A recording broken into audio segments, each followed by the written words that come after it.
G'day and welcome to about the 10th video I've done this January 2017.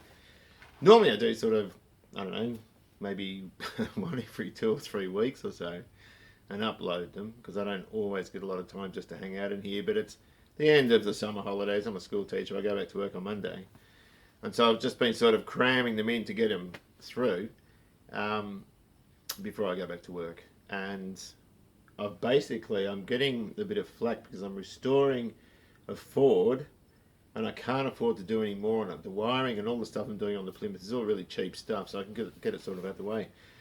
But this is about rewiring that Plymouth, and of course the wiring diagrams are very similar across all old cars. Really, there's not that much different in it. Now I'm rewiring because one or two bits and pieces have been meddled with. There's a bit of dangerous wiring there, stripped wiring, cracked wiring, untidy wiring, that sort of thing. And so a lot of them are also extremely rigid to the point where if you hold them out half a metre, they stay out like they've got rigor mortis. They don't actually flop down. They're not pliable or malleable anymore. They're very, very hard. And of course, when they get like that at 60 years old, it's probable that insulation is going to start cracking. And then, of course, you can have short circuits and all that sort of thing. Now, on top of that, or to compound the issue, our Plymouth here has one or two fuses. I think there was one on the radio, but it's mainly got basically a circuit breaker tacked onto the back of this switch. Now, this was bypassed. I'm not even sure if that works. And so, I don't want to reinvent the wheel. I want to keep the car with the specification it's got, and the wiring that I'm going to change on it isn't going to do anything different. It's just going to be more modern, a little bit upgraded, and more reliable. So I'm not going to change it for the sake of it. I've got a plan in my head, which is basically to reroute some of the circuits. One of them, for example, the heater fan takes its power off the back of the fuel gauge. I'm not having that. I want it to take its power from the fuse box. I'm going to put a fuse box in there, which is an old 50s, 60s, period correct glass fuse type fuse box. And yeah, so I'm just going to change all that and just make it more reliable, a little bit better. So a lot of people do change wiring looms. You can get universal ones online at around $400, depending on how many circuits. They have a fuse box, they have an abundant supply of wire, they have blade fuses, all this sort of stuff, and they don't look right in a 1950s car. I think they look dreadful.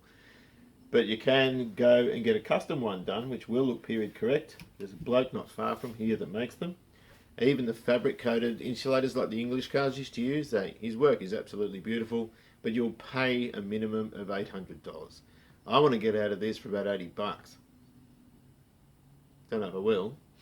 Maybe $100 tops, but I don't want to spend much money and I want to make it just as good. And so there's a few things I want to show you, which I reckon will be more cost effective in rewiring our car. Now the safest way, and probably the most reliable way for the novice, I guess, to rewire a car is to undo all the tape, insulation tape that holds all the looms together, and replace each wire one at a time. So the one that goes to the high beam on the headlight, you take that one out, you put a new one in, and then you move to the next one. That would be the safest way to do it. But because I'm going to alter it and start putting fuses in and changing power takeoffs and all that sort of stuff, that scenario isn't going to work for me. And the other thing also is that the way Plymouth have laid it out, to my way of thinking, is a bit untidy, and I don't want engine looms running over the side, over the exhaust and all that sort of stuff, which is where it was going initially. I want to sort of bring it in from the rear and plumb it sort of so it's coming from the firewall back onto the engine that way, over the bell housing, which is, I reckon, tidier and a bit safer anyway. So, I think I'm done. I don't think I've forgotten anything. If I have, I'll go through it with you throughout the video, so I hope you enjoy it. Now when we talk about the wiring in a car, we're just talking about the same sort of thing that applies to a normal torch. Flashlight. And so if you look at that, it's a globe with a switch going through a couple of batteries. We have a wire going there to the globe and then back into the bottom. So you flick the switch on, the globe lights up. Now, a car's no different. And if we break that down to an electrical circuit, or draw the circuit for it, it would be the globe. We have a switch into a couple of batteries, and then back again. So, put the switch on, complete the circuit, and we have power, and that's not supposed to be broken. Now, if you look at that, that's exactly the same circuit as, say, your windscreen washers. If we get rid of the switch and just have that wired all the way through, there's your clock in a car. It's really, really simple. So if we put the switch back and then we gang another globe on top, and I can't draw, that now has become your brake lights. This is what's called a parallel circuit. They're wired in parallel. Now the only real difference there between a car and a circuit drawn like that is the fact that it's earthed through the car. Each globe is earthed to the car. So your negative side is connected to the body of the car, and then each of the negative components of every component in the car is also connected to negative. So there you go. If we expand on that, 1, 2, 3, 4, 5, and we have all these globes going out to Earth, just like this.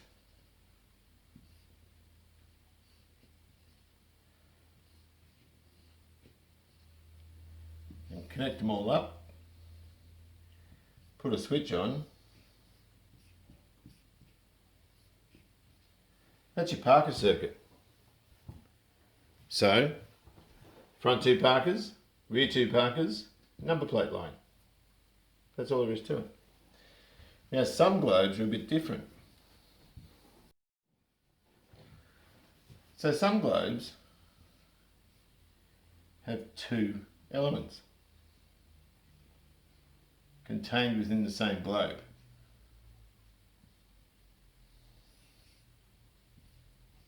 And they will be your stop tail lights. So, let's have a look at that. We'll have our tail light coming down, going through a switch, which is your headlight switch on the first notch, going down to your battery, and that goes to Earth. So you turn it on, there are your 2 tail lights. Your stop lights, on the other hand, go through a separate switch.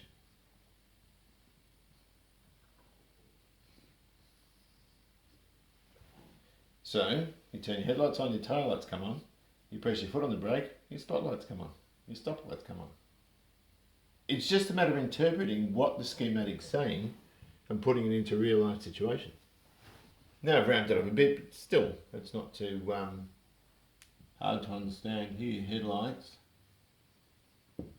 These are taillights, haven't bothered doing those ones. Battery goes through your ignition switch. There's all different positions on the ignition switch depending on where you have it. We'll just put it here for argument's sake, of course. Then we go through a fuse into the high-low, into the headlight switch if you like, or the stalk switch for high and low beam. You flick it this side, it lights up the low beam. And you can see they're connected, they jump over that wire, so it lights up those 2. Flick it to high, of course these are disconnected, and then we just connect the top ones. Now indicators are different. Indicators are very different, and of course if we look at an indicator circuit, we have 4 globes.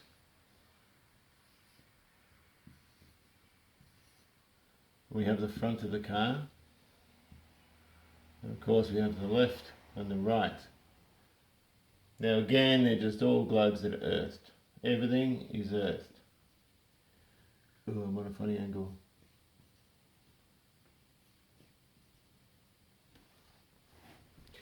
We have a switch down the bottom, left and right. And we have the power coming in from a flasher can. And the flasher can on the old cars are just a bimetal strip. So you put load on it, it opens the contact, it cools down, it closes. You put load on it again, it opens up, and the load is coming from the globes over here. So we do this. I can't draw on a funny angle, but you see what I'm trying to get at. There's your right, and your left is exactly the same. So you just come in, and they go straight down like that. Whoops. And from the flasher can, of course, we have the indicator switch. That's the indicator switch. Sorry, we have the battery or the fuse box, whatever, it doesn't matter. So the flasher can is connected in series with the rest of the circuit. So left, these come on, this heats up, opens up, then cools down, opens up, cools down. All these sorts of things to keep it flashing. And of course on the right, you flick the switch to the right. That's all it is. It is that easy. Now inside a flasher can, there's new ones and there's old ones. The old ones are just two connections at the bottom with two bits of metal like this. And these ones expand at a different rate. There's a point thing there too, like a little dot there. Of course, these are normally closed in this sort of condition here. And then once it heats up, it flicks out with the load from the globes, which is why these old ones don't like LED globes, because they don't provide enough load. Now these loads are obviously 21 watts each, 42 watts is enough to make that happen.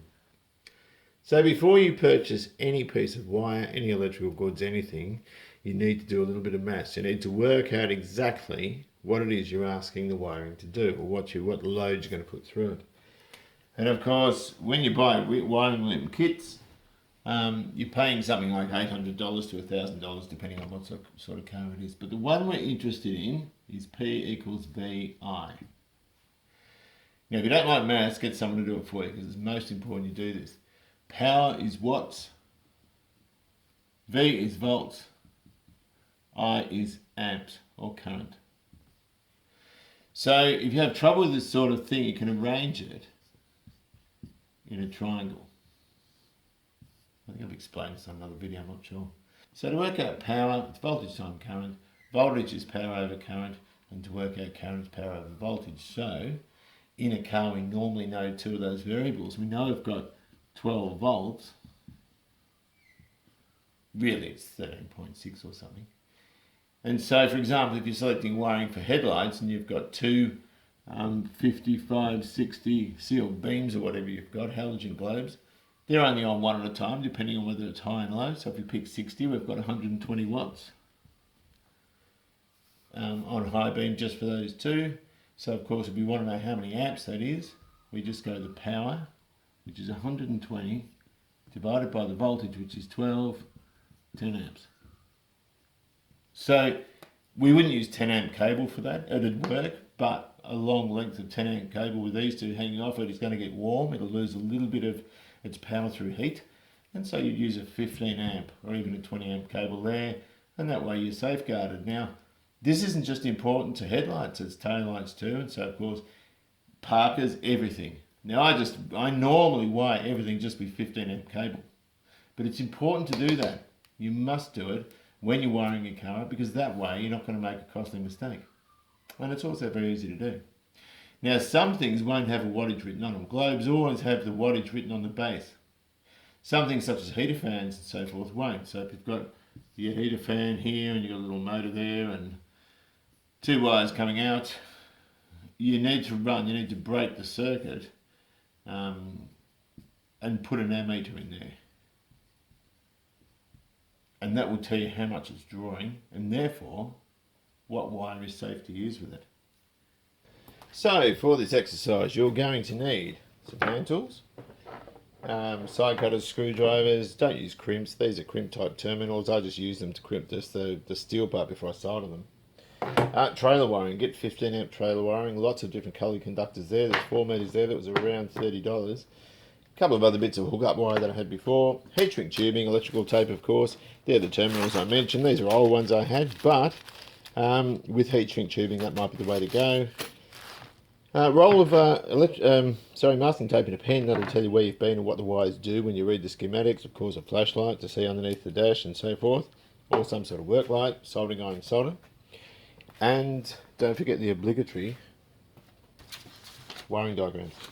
And in the manuals you'll find that those wiring diagrams are all sort of stripped down and simplified. You can take your own notes and wire types and all sorts of wire colours and all sorts of stuff, but that'll get you started. So we'll do a costing on this once we're finished, that'll sort of make more sense and sort of put some sort of price figure on just the engine bay and under the dash. The taillight circuit or the rear loom is just a case of getting another perhaps 4 meters of this to stretch across the back and also up the side, just for rewiring the taillights, rear number plate light, that sort of thing, but that can come later.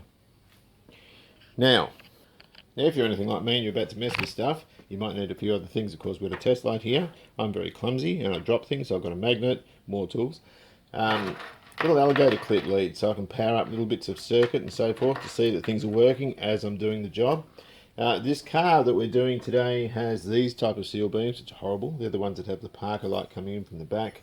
Also, the car has odd ones, so I've got these beautiful old Lucas ones in this dusty box here. I'm just going to move that, and you can see there's a heck of a mess there. I'm going to replace my dash globes with these little guys here. They're not LED, they're incandescent, because that's what I would prefer. And of course I've got some new ones of those too, because reaching under the dash to replace globes is a pain. Fuse box, Austin or MG, 4 glass fuses, period correct for our 1957 car, $25 on eBay, so I've got that too. Various bits of old hookup wire, mosquito coils and a little holder because I always get bitten by mosquitoes, and a multimeter. And this is great not just for checking voltage but also continuity. So gives an audible beep. Now these are great for checking earths, and you'll notice actually most of the problems associated with wiring looms when you put indicators on, for example, and brake lights flash, that sort of thing, is always down to an earth. And so you need to make sure your earths are all good, and that's great for doing that sort of thing. And also just deciphering where cables go and what they're connected to and this sort of thing. So you can always use a multi-tester.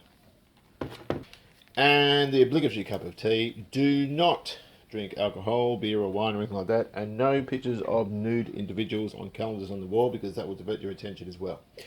Disconnect the phone, tell the kids to go hire a video and give them a block of chocolate or something. You need to be in the zone to do this sort of work. If you do need eye candy, park a nice car like this one nearby so you can look at it from time to time to make yourself feel better. Right, so here's the car we're going to be doing our wiring on. Of course, there's a whole series of the refurbishment, if you like, or the recommissioning of this car. And so we can see it's all pretty old. Lots of bits like this, overspray on wiring, that sort of thing, which isn't very good. Also, we've got wiring that's extremely rigid, it's very hard to bend, and generally in very poor condition. We've got old headlight wiring that's been just extremely, it's almost strength to bend it, that's been patched in. Engine wiring, which is very rigid, also very stiff, and of course connectors that are missing, overspray, all sorts of stuff. Just a mess really. A lot of the wiring around the engine bay has been affected like that by heat over the last 60 years.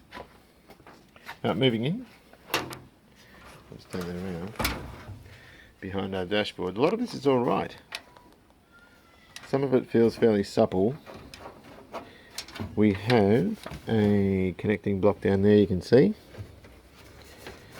So that will be for the ignition switch. There's another one down under there, that's the rear loom to the back of the car. We're not going to do that just yet because we've got everything in this car and I'm not ready to empty it out yet.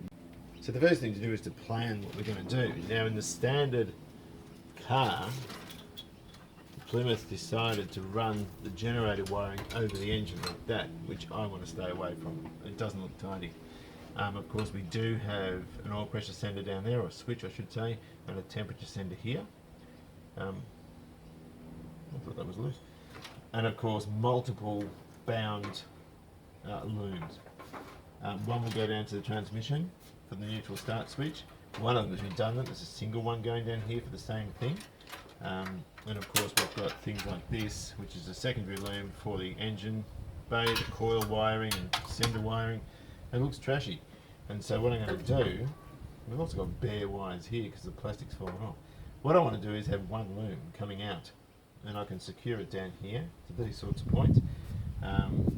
But the engine wiring, for example, I want to bring in from the rear and not around where the throttle is. I'll bring it in from up here. So I'll run it along the bottom of the heater fan. So I'm just sort of taking cables off and labelling them. Hang on, solenoid. Now once you've done this a few times, you sort of notice stuff anyway. But it's not a bad idea, even though you might be really familiar with this sort of stuff, just to label absolutely everything. You can always quantify it by looking at the manual to make sure you've got the colours and everything right. Some of this stuff I'm going to take the insulation off and reroute everything where I want it, and I'll just change the wiring over. There's bits and pieces like this to the neutral start switch by itself dangling down there. Right, so we'll start at the front. These are all rigid and hard and horrible. I'm not going to throw those out though in case somebody wants to do a contours restoration on a Fury or something and they want these Bakelite plugs. I'm just going to pop some new ones in. If I can get this screw out, here we go. I'm not touching the adjustment side, I'm just taking the bucket out. And that should release.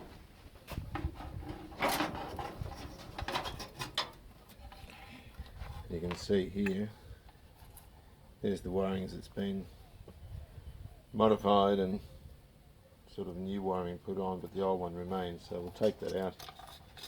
It's got an earth running up here, which is probably busted on.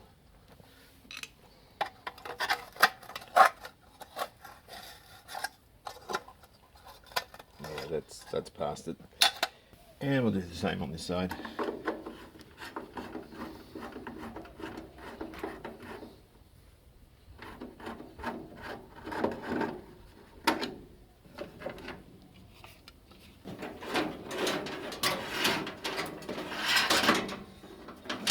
Feel too bad actually, this wiring, and this one feels alright, but I think it might have been redone, in which case that's good and pliable. I might be able to leave that, maybe just change the terminals, don't know. Let's have a look behind. The wiring on this side for some unknown reason feels better than the wiring on the other. I have no idea why. Oh, this is tight. Well, that's going to break. What's going on with that? This felt like it was going to break.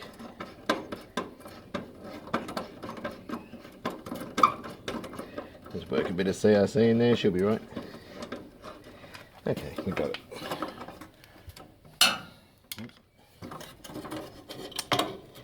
Ah, see, this has been changed.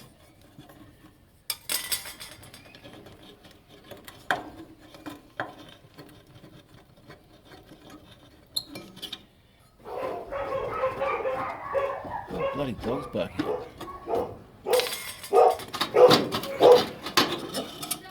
Yeah. Will you stop it? Hey! Well, Mum said we're not allowed her home until she got one. Oh, did she? Hang on. I've taken this out, and it's, yeah, not that great. It's a good thing we took it out because it's all just sort of twisted together and there's a bit of old tape around, so I'll redo that as well, I think. Yeah, you will. I will. I'll try. Exactly. I'm getting told off here. Now, as far as connectors are concerned, there are a few choices. Now, a lot of people tend to use crimp terminals. Whoops. Put them over, and then they're colour coded. Red, that's blue in the middle, and yellow. So we're going for the blue one. Give it a good squeeze. Another little squeeze behind it to hold the cable on. That's connected, and that could be reliable. There's really nothing wrong with it. People do that sort of thing all the time. Now, that's not going to cut it on the car I'm doing. I don't like it at all. If you feel that you need to sort of do it this way, just get a small brush with some black enamel paint and paint over black, just so it looks a bit better, or get some heat shrink or something, I don't know. But I don't really want to do it that way. So what I'm going to do is I'm going to tin this wire, and tinning it's just putting a small amount of solder on the wire and letting it flow through like that. Now, that's cool. And when you get these connectors here, which I just found, you can actually pull, on some of them you can pull that blue sleeve off. That one's a bit stiff, but you can see on this one here, they just withdraw. Which leaves you with the basic connector, and you can just slide that over.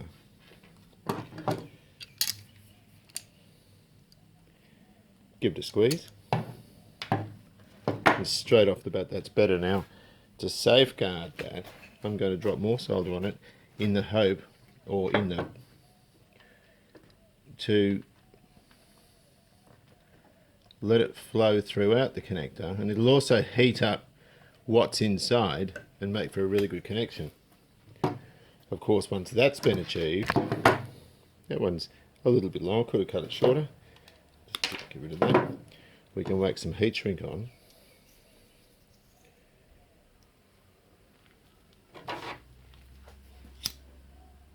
And there you go. So that's how we're doing this wiring. That's how we're going to wire this car. Now, better again are these ones here, and these have two little bits there that grab on the conductor, and again you would solder that, you would tin it. And you can get proper crimping pliers that actually turn these edges here down into the insulator, sorry, and make it neater. But you can sort of do the same sort of thing, tin that, solder it, and then put a plastic sleeve over. You can get proper plastic sleeves for those. Now, when we go to connect all this up to the fuse box, we're going to have all this sort of thing going on, like this. We're going to have it coming down, and we're going to have bare connectors, and that looks straight away like I bought this off eBay, which I did. So to combat that, or at least to hide it, once again we can get our little brush with some enamel paint and just paint them black or whatever, or just put a bit of heat shrink on those as well.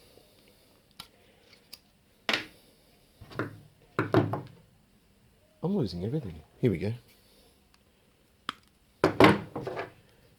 And just maybe turn it around the other way because you can see the print on it that way, but you get the picture. We're just trying to make it look more discreet than what it would have been. And we can just sort of put it on, and that'll hide in the engine bay. That'll sort of hide the ones that aren't used. But yeah, you can do aftermarket stuff which looks really, really acceptable, and basically get a very nice result. So I'm going to start with the headlights. That's the front of the car, and this is the right-hand headlight bucket, and that plug's been replaced sometime in the past. The other one on the other side is the old Bakelite type, and the wiring's really, really rigid. Now, this one, the wiring actually feels pretty good, but it's been twisted together in electrical tape, you know what I mean? And so I'm just going to cut that off, because I don't want to use that, but I can use this piece here. I think it's the original Plymouth stuff, and I'm just going to yank this out, which is going to be something of a challenge. The other thing, of course, which raises alarm bells, is there's no grommet in there, so they can chafe and short out. Like I said, it is the earth. Now that, it's not great, but I can keep that as a spare for some other job, doesn't matter. Now when you get these, here's our new ones. Here are our new ones, I should say, and they're wired as such. So, looking from behind, we've got the earth, we've got opposite the earth the high beam, and on top we've got the low beam. And so we need to factor that in. So, also that little pigtail, or that little earth cable, doesn't look like it's going to be all that long enough to sort of get in here and give us room to pull the headlight out. Oh, might be right. It'd just be nice to have a little bit more than that. I suppose that will do at a pinch. We can probably do it. So we'll just stick a spade on there. And when I use these, or when I do this, I'm just going to, these ones I won't tin just yet.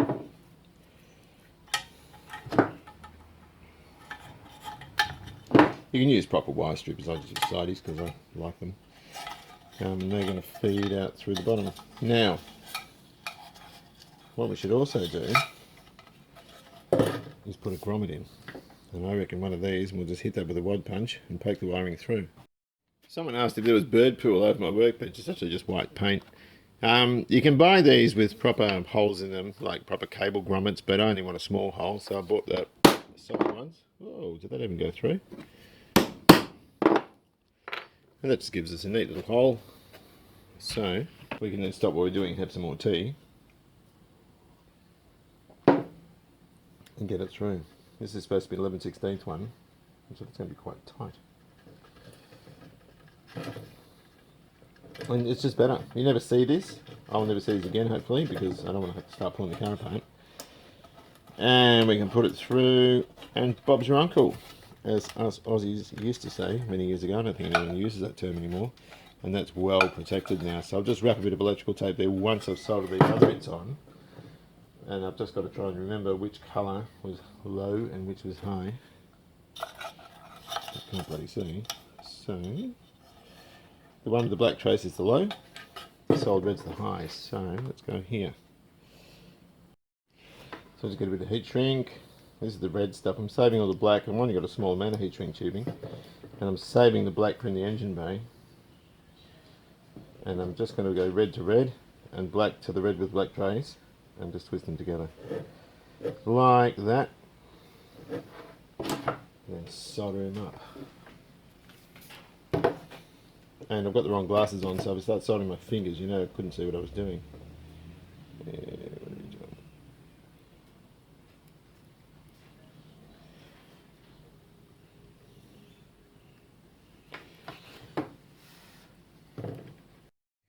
We'll just slide our heat shrink over. And you can use the side of the iron to shrink it down, which works right. I prefer a cigarette lighter, just because I just do. I don't have a reason. That's just what I've always done, I guess. And put that there. There you go. Aren't you good? Oh, isn't that splendid? And then after that, we can just start pull that right out as far as I can get it. There's a guy with a motorbike just moved in. All I hear are motorbikes all day now. Crows and motorbikes. And I'm just going to bind that up, so that when I pull this through the grommet,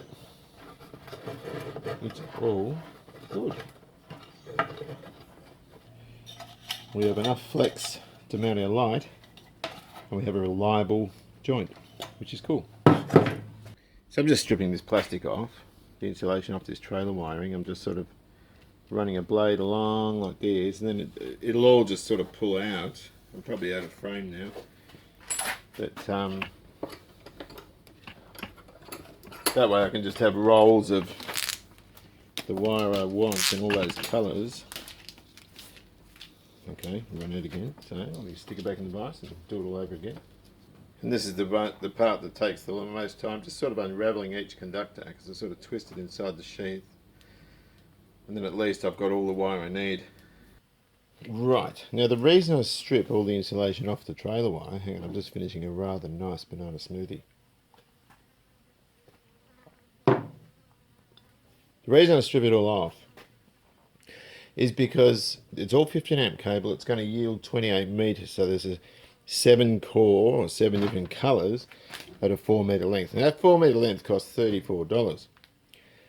Now you can wire using rolls like this, and you buy these little spools, and they're all different cone ratings.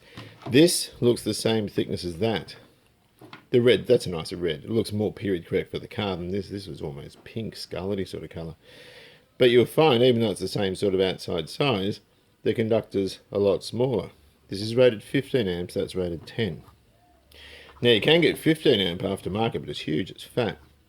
But the conductor's the same size inside. Now if you do a whole wiring loom out of this stuff, it'll be very expensive and it'll be huge, it'll be that fat. So I don't like using these rolls. I use them as hookup only. I don't use them to wire anything really, because it's not nearly as good. So the other thing is these are around $10 a roll. So $30 for 28 meters is going to turn into $30 for, well, in 15, 12 meters. So it works out twice the price.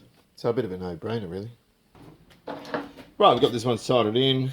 Got a new earth lead for it. I'm, as I said, replacing these. I've got these Lucas ones. I think I need to wash. Oh no, they don't need washing. They've been washed, and they're much nicer. These are. They haven't got that sort of silly little Parker light thing there. These are second-hand ones from the club I'm a member of, the Author Car Club. Brilliant club to join if you want to join a good car club. And of course, we can put these two in the Plymouth, and they will look a lot better than the ones that are odd, if you know what I mean. So I'll plonk those in now. And of course they'll just plug up and they're just a generic fitting, so they'll all fit well. So I'm not going to get everything finished today, obviously. I'm just going to do the front. So I want to get the headlights and marker lights and everything, or indicator lights if you like, put on. Somebody's, looks like they rewired this, but they've using the old terminals, which it would have been nice having the old terminals. I'm going to put new ones on. But here we go again. I mean, why would you bother? That's irritating. So I'm just going to redo it. But that's really lovely condition. That cable, it's lovely. So I think this has been replaced, obviously, but it's just not great how it's been done. So I'm going to fit this in the car, and then I know exactly how long I need to make those. Right, more of the same on this side. It's not a bad idea when you solder these things to have them staggered, just so there's no chance of shorting out and all that sort of stuff. And we're going to once again use heat shrink tubing, and this is for the driver's side, driver's side Americans, the left-hand headlight. But we don't want dry joints, we want a nice wet joint. Whoops, it's going to be more effective. I'm just also extending this little earth cable here. The reason being, just so that the socket can protrude a little bit further. I'm going to leave this thing. I'm just going to tin that. And I don't like crimp terminals at all. I've never liked them. Because I just don't see them as being all that reliable, even though when they're crimped properly, they're fine. So I'm just going to tin that, give it a squeeze, and resolder that. And this is just an earth, so it's yeah, it's not that well, it's not. It doesn't have to be isolated from anything because it's supposed to come in contact with the body. So let the solder flow into it, and there is no way in a pink fit that's going to come off because it's flowed into the conductor, which was already tinned anyway. So what we can do then is wrap this up in preparation to go into the headlight bucket, and I'll start wrapping it up here, and I'll keep going, and then when I get to the car I'll put terminals in the other side. I'll just line those. Oh, they're a bit staggered. I thought I'd just line them up, which was pretty stupid. So there we go. That's all ready to go in. We've got a new socket, we've got a grommet, we've got a new piece of loom, and an earth. So we can go and put that back in the car now. Alright, there's a hole up here somewhere. Where is it? Oh, there it is.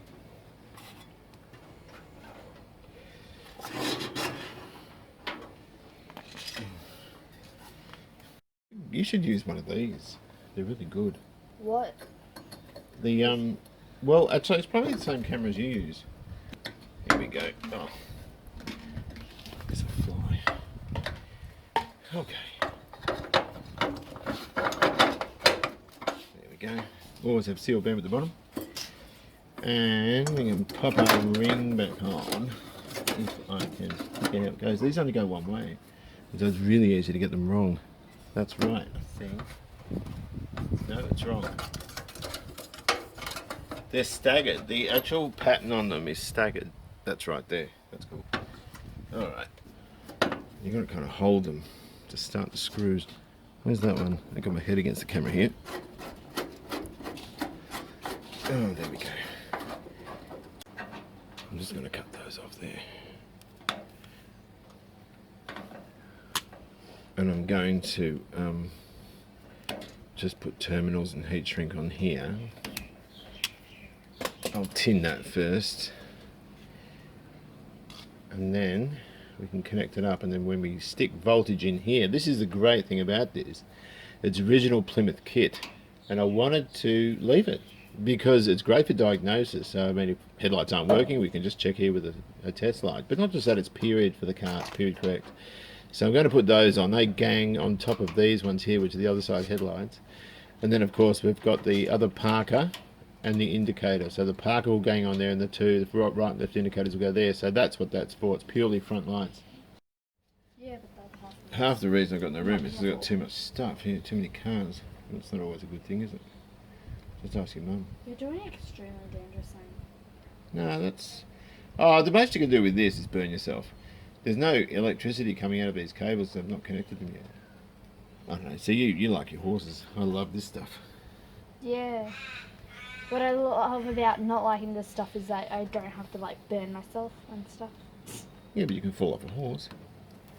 Well, yeah, but you know, that's falling. They're just as... You know why? Horses are more dangerous. Do you know why horses are more dangerous? I think I know the answer of it. Why? I probably already said it, because they've got a brain. Yeah, exactly. Where are my pliers? That's what makes the sport so difficult. Oh, hang on, I've just let drop something. My eldest daughter has come out singing a Billy Joel song, We Didn't Start the Fire, because she reckons I'm about to burn the old Plimmy straight to the ground. So hopefully, Alana, I don't. Hopefully, Daddy does a good job. Alright, so let's put this little guy under here. Like that. And I'll do this light here, this centre one. And then with any luck, after that, everything will be kosher and rather good. I love this connector block. It's wicked. And of course we can just sort of tile that off and make it look a bit neater. It does look a little bit messy, but they did. That's how they looked. Maybe if I move those down like that, they might look a bit tidier. Right, so I've got some success, although this light's about to blow. It's gone all milky and it's very bright, so it's just about to pop. What's under that cable? Oh, there it is. But these are all sort of figured out now, so I'll just stick some juice in. And we got low and high beam. What's that? Parkers. Oh, right indicator and left indicator. So, I mean, that's more than worked on this car before. So, this is rewired now, so that's cool. I'm going to change that headlight over. And so tomorrow, we'll move back further and start doing the engine bay loom, which will also sort of connect up with here. And so, I think that looks really cool. I think this looks really cool. I mean, it's much easier not to include this and just to wire the whole thing through. But I like that. I think it looks mad. So that is it for part one of wiring. Well, remember, don't suffer in silence. Always get the opinion of somebody else if you get stuck. So for example, a tradesman. And what I'm talking about is an auto electrician. When you get circuit diagrams like this, hang on, it looks confusing. But you can colour each circuit in a different texture. So print it on an A3. You might have your headlights in a green texture, for example, taillights in red. You might have your starter circuit in blue, whatever, and you'll see that each circuit is really quite simple. Now the most wiring you'll see is on your headlight diagram. Now when you start getting to things like starter, ignition, and generator circuits, charging circuits, you just see it's only probably 10 wires. There's not that much there. So always make sure you contact people for help. Do not suffer in silence. The other thing is, of course, if you're rewiring a more modern car, something post 1998, it will have airbags in it. Now in 1998, airbags became mandatory in Australia. And of course, if you're doing something more modern, and a lot of people aren't going for 60s, 70s, 50s cars, they're starting to go for 80s and 90s stuff. So good EL Falcons and BT Commodores and stuff like that, and prior. Now, from 1998, they came with airbags, and of course, if you see, here's an airbag out of a Toyota, and if you see any wiring in a bright yellow or orange conduit, and some manufacturers might have different colours, do not touch it. Don't cut it, don't do anything with it. That is to deploy the airbag or the supplementary restraint system. Now, airbags will deploy at probably a 50th of a second. They're very, very quick, and the reason they need to deploy so quickly, obviously, is to protect the driver. Now, the advertisements have them as these soft pillow-looking things that come out of the dashboard and protect you, as like getting smashed in the face with a campus bag. They're not gentle at all. They injure people, give them black eyes, all sorts of things, but they save their necks. Now, to deploy an airbag is a Class 1 explosive with a detonator in the centre of it. You've only got to look at some of the YouTube videos on what people do, or silly things people do with airbags. You don't muck around with that stuff. Now, it's not just airbags, any supplementary restraint system will have that sort of thing on it. Here's one for a seatbelt. It has a piston with a charge behind it, flies back, pulls the belt back to protect you. And those are always, they have little special connectors. So stay away from all that sort of stuff. Always good advice. Don't muck around with SRS. So, having said that, take care, enjoy your classic, and I'll see you later. Ta-da.